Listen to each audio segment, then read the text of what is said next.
Halo guys, balik lagi bersama Bang Teo di sini. Kali ini Bang Teo akan melanjutkan cerita Again the Sky Supreme. Buat kalian yang penasaran, langsung saja ya simak video kali ini. Sen Subing dan yang lainnya dan semua binatang buas di kehampaan di belakang kera iblis telah terbang masuk, menyebar dari kehampaan menghalangi jalan para titan dan dewa lainnya. Dongfang Yushu dengan komandan besar serta patriark dari 8 klan dewa telah memotong jalan Titan Tianjun dan yang lainnya. Di celah kehampaan, Titan Tianjun melakukan yang terbaik, melambaikan tongkat raksasanya. Kedua tongkat bertabrakan. Langit malam dengan radius beberapa juta kaki runtuh. Tangan kanan Titan Tianjun meledak dengan darah.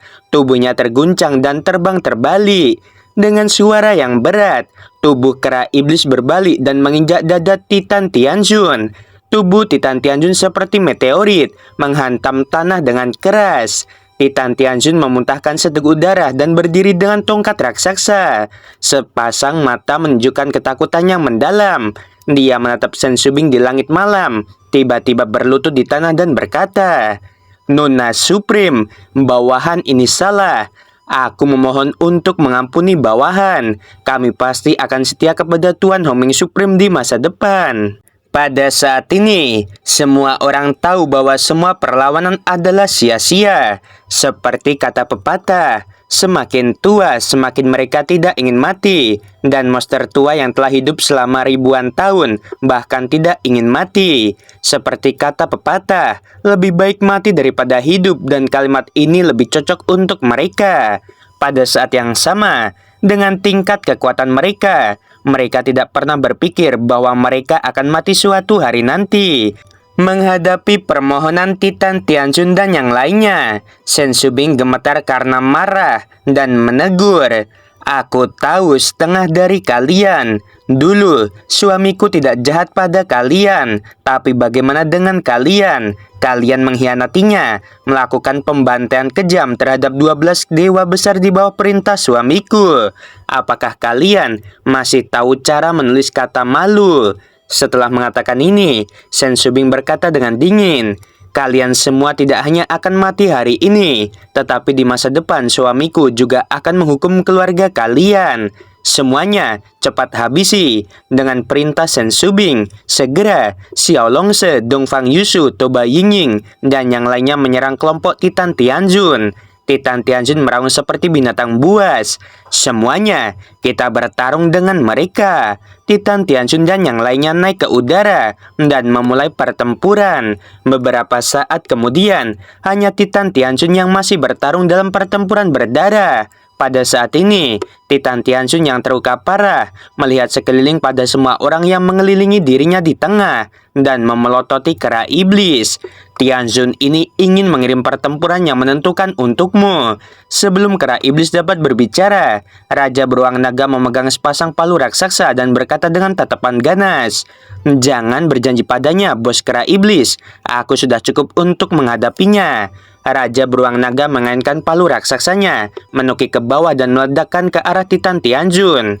"Sialan," kera iblis buru-buru berkata, "Kembalilah dengan cepat, kamu bukan lawannya." Begitu dia selesai berbicara, kera iblis memegang tongkat dan menuju ke arah Raja Beruang Naga. Pada saat ini, orang-orang dan binatang sama-sama khawatir dan geli karena mereka tahu sifat Raja Beruang Naga. Hanya setelah melihat Titan Tianjun terluka parah, dia berani bertarung dengan orang lain. Jika Titan Tianjun tidak terluka, Raja Beruang Naga akan menggigil ketakutan. "Beruang bodoh yang tidak tahu apakah harus hidup atau mati. Kamu matilah." Titan Tianjun menghabiskan semua kekuatan di tubuhnya dan tiba-tiba naik ke udara, mengayunkan tongkatnya. Dengan ayunan tongkat, langit terkoyak. "Kakak kera iblis, selamatkan aku!" Raja Beruang Naga ketakutan, dia berteriak dan berbalik ingin melarikan diri.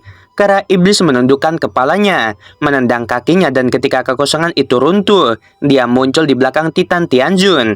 Kekuatan sihir di tubuh kera iblis disuntikkan ke dalam tongkat raksasa hitam dan menusuk Titan Tianjun. Di bawah kekuatan yang kuat itu, dengan suara retakan tulang yang mengerikan, tongkat kera iblis dengan darah menghancurkan tulang belakang Titan Tianjun dan kemudian menembus tubuhnya dan menusuk keluar dari dadanya. Mulut Titan Tianjun terus-menerus menyemprotkan darah. Dia sekarat. Sekarang, aku tidak takut padamu. Raja Beruang Naga menukik turun dari kehampaan dan mengayunkan palu raksasanya ke arah kepala Titan Tianjun. Dengan keras, seluruh kepala besar dihancurkan oleh Raja Beruang Naga. Segera, janin jiwa Titan Tianjun hancur total. Jadi, dia benar-benar telah mati. Sangat mudah bagiku untuk menghabisimu. Raja Beruang Naga tertawa. Penampilannya yang lucu dan sok kuat membuat orang lain ingin tertawa. Pada saat ini, Shen Shubing memandang kerumunan dan berkata, Raja Beruang Naga, Dato, Moer, kalian semua menjaga gerbang kota. Ying Ying, kakak Xuan Yuan dan aku menuju ke istana Dewa Hongmeng. Dan yang lainnya membantai kota tanpa meninggalkan satu pun. Mengikuti perintah Shen Shubing, Raja Beruang Naga, Singa Naga Emas, dan Moer terbang menuju pintu keluar gerbang kota. 8 klan mematuhi perintah dan memasuki kota untuk menghabisi musuh. Dongfang Yushu tiba-tiba melihat ke belakang, menatap 278.000 pasukan di gerbang kota dengan kesedihan tak berujung di matanya yang indah. Kalian ingat, orang-orang di kota Dewa Hongmeng hari ini hampir semuanya pindah ke kota Dewa Hongmeng karena mereka menghabisi saudara dan saudari kita dengan persetujuan Dewa Lingxia. Hari ini adalah waktu kita untuk membahaskan dendam saudara dan saudari kita yang mati. Begitu Dongfang Yushu selesai berbicara, 278.000 pasukan menangis, meraung dengan suara serak, dan memasuki kota Dewa Hongmeng, mulai mengikuti Dongfang Yushu dan Tesianer dan yang lainnya. Shen Shubing yang mengkhawatirkan keselamatan Tanyun naik ke udara bersama Toba Yingying dan Xuan Yuanru, melayang di bawah langit berbintang dengan kecepatan tinggi dan menembak ke arah Gunung Suci Hongmeng. Sesaat kemudian, Shen Shubing, Xuan Yuanru, dan Toba Yingying terbang ke puncak Gunung Suci Hongmeng dan muncul di luar. Melihat formasi pedang Dewa Hongmeng, Shen Shubing berteriak dengan cemas, Suamiku, kamu bukalah formasi, biarkan kami masuk dan membantumu. Begitu kata-kata itu jatuh, suara tegas Tanyun yang penuh dengan niat membunuh datang dari dalam. Kamu tidak perlu mengkhawatirkanku, aku harus mengalahkan sepasang anjing ini. Pada saat ini, dalam formasi pedang, Dewa Xingtian dan Dewa Lingxia masih menggunakan taktik gerilya, menghabiskan waktu bersama Tanyun, menunggunya diserang oleh jiwa Raja Dewa Hongmeng. Keduanya tahu bahwa sejak Tanyun membakar jiwa Raja Dewa Hongmeng hingga saat ini, 1 jam akan datang, dan itulah saat Tanyun meninggal. Dewa Xingtian tersenyum jahat. Tuan Hongmeng Supreme, ketika kamu diserang balik, aku akan menghabisimu dengan mudah. Tanyun mencibir di dalam hatinya, tetapi dia berpura-pura cemas di wajahnya. Dia menyerang Dewa Xingtian dan Dewa Lingxia seperti orang gila. Shen Peng mengirim transmisi suara pada Tianjun tertinggi. Hari ini, Hongmeng Supreme pasti mati. Ya, itu benar. Tianjun tertinggi berkata dengan ketakutan yang tersisa. Namun, Hongmeng Supreme benar-benar terlalu menakutkan. Dia menggunakan ranah Raja Dewa tingkat 9 untuk melawan 5 dewa transformasi manusia, dan sekarang dia telah menghabisi 3. Ya, Shen Peng berkata melalui transmisi suara. Ini benar-benar menakutkan, tetapi dia juga bodoh, sangat bodoh sehingga dia terlalu sombong. Jika dia dipromosikan ke ranah Tianjun tingkat 1 dan kemudian membalas dendam, dia pasti akan berhasil membalas dendam. Tianjun tertinggi tertawa melalui transmisi suara. Itu benar, dia ditakdirkan untuk mati. Jika dia dipromosikan ke ranah Tianjun, bagaimana kamu dan aku masih hidup sampai sekarang? Waktu berlalu menit demi menit, dan segera momen itu telah berlalu. Tiba-tiba, Tanyun menjerit, dan nyala api jiwa Raja Dewa Hongmeng yang terbakar di kepalanya padam. Tanyun tampak tak tertahankan, gemetar dari langit, seolah-olah tangan kanannya tidak bisa lagi memegang pedang. Dewa Lingxia berkata dengan tajam, Suamiku, habisi dia. Setelah Dewa Xingtian menjawab, dia memandang Tanyun dan berkata sambil tersenyum, Pergilah ke neraka.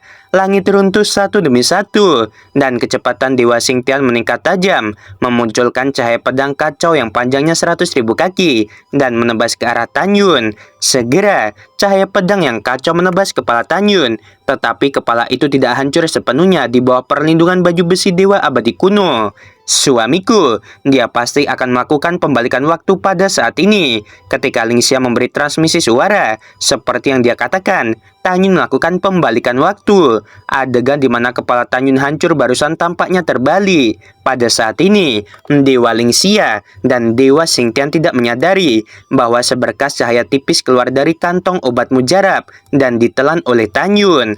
Betul-betul sekali. Pada saat ini, Tanyun menelan rumput ilahi pemulihan jiwa. Segera jiwanya pulih seperti semula. Dia masih berpura-pura pucat dan bingung. Tujuannya adalah untuk menarik umpan Dewa Xingtian.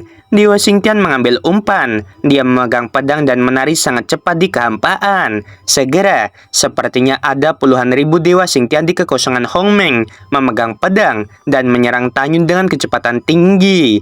Di benak Dewa Xingtian, Tanyun yang sekarang dalam keadaan linglung jauh lebih lambat dari dirinya sendiri, dan dia tidak bisa membedakan mana yang merupakan tubuh aslinya. Mengambil 10.000 langkah mundur di mata Dewa Xingtian.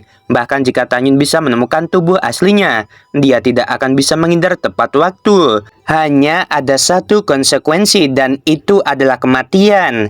Pada saat ini, tidak hanya Dewa Xingtian yang berpikir demikian, tetapi juga Dewa Lingxia, Tianzun tertinggi, dan San Peng yang sedang menonton pertempuran. Di mata mereka bertiga, 3 kekuatan supranatural Tanyun telah habis. Sekarang situasi keseluruhan telah diselesaikan, dan Tanyun akan mati. Namun, apa yang terjadi selanjutnya membuat Dewa Lingxia merasa sangat ketakutan, berteriak dengan suara serak. Hati-hati suamiku, ketika tubuh Dewa Xingtian yang sebenarnya muncul di langit di belakang Tanyun dengan pedang. Dalam sekejap, sebelum dia bisa melepaskan serangan yang paling kuat, Tanyun tiba-tiba mengepalkan pedang, dan kekuatan besar Hongmeng keluar dari tubuhnya. Kecepatannya sangat cepat. Dewa Xingtian yang tidak curiga ketika dia naik ke langit dan mencoba menghindar. Tinju Tanyun menyapu kaki Dewa Xingtian. Dalam teriakan Dewa Xingtian, kakinya meledak terbuka. Sosok Tanyun berkedip, dan bentuk tubuhnya tiba-tiba menjadi setinggi orang normal, mengejar Dewa Xingtian dengan kecepatan tinggi. Lingxia, tolong selamatkan aku. Suamiku, tunggu aku. Lingxia memegang pedang. Dengan tergesa-gesa dia membakar jiwanya dan mengejar Tanyun untuk mencoba menghentikannya. Pada saat ini, dia benar-benar berantakan. Dia tidak tahu mengapa Tanyun yang diserang oleh jiwa Raja Dewa Hongmeng tiba-tiba menjadi pulih. Pemberontak, kamu ingin menyelamatkannya, kamu terlambat. Tanyun meraung tajam. Dia sudah menyusul Dewa Xingtian yang terlempar. Saat Dewa Lingxia menangis, tangan kiri Tanyun tiba-tiba berubah menjadi cakar, mencekik leher Dewa Xingtian. Dewa Xingtian yang kehilangan kaki dan tangan kanannya diangkat oleh Tanyun. Meskipun dia berkeringat seperti hujan, fitur wajahnya bengkok dan matanya merah, dia masih tidak mengatakan apa-apa. Guru, aku mohon untuk melepaskannya. Dewa Lingxia berseru. Selama kamu melepaskannya, aku bersedia meminta maaf kepada diriku sendiri. Lepaskan suamiku, aku mohon. Mendengar ini, Tanyun acuh tak acuh dan menutup telinga. Dewa Xingtian menatap Dewa Lingxia dan berkata dengan suara gemetar, Lingxia, jangan pedulikan aku. Kamu melarikan diri. Temukan guruku dan biarkan dia membalaskan dendam untukku. Tidak. Dewa Lingxia menggelengkan kepalanya. Air mata menetes. Suamiku, jika kamu mati, apa gunanya hidupku? Dewa Xingtian memandang Lingxia dengan enggan. Karena dia dicekik oleh Tanyun, dia gemetar. Jika aku pergi, kamu masih memiliki Xin dan Ximin. Jadi kamu berjanji untuk tidak mati. Aku akan membuat jalan untukmu lari. Segera, Dewa Xingtian menembakkan formasi dari tengah alisnya. Tiba-tiba menjadi formasi besar. Tanyun, tunggu, aku akan menghabisimu di masa depan. Dewa Lingxia meneteskan air mata dan melarikan diri menuju celah dalam formasi pedang. Tanyun meraih leher Dewa Xingtian dengan tangan kirinya, memegang pedang, melakukan langkah Dewa Hongmeng, dan mengejar Dewa Lingxia. Kamu tidak bisa melarikan diri. Oke guys, episode kali ini sampai di sini dulu, dan ya, pertempuran akhir sudah hampir selesai dah. Bukan pertempuran akhir sih, tapi pertempuran pertama di alam Dewa Hongmeng ya. Karena Tanyun sendiri kan bilang bakal ada pertempuran selanjutnya, yaitu di alam Dewa Xiyuan, Xingtian, dan melawan iblis. Mungkin masih ada lagi ya, kita nggak tahu, nantilah. Pokoknya chapter-chapter terakhir ini bakal lebih seru teman-teman. Sebelum video berakhir, Min mau bilang sungguh membagongkan. Terima kasih.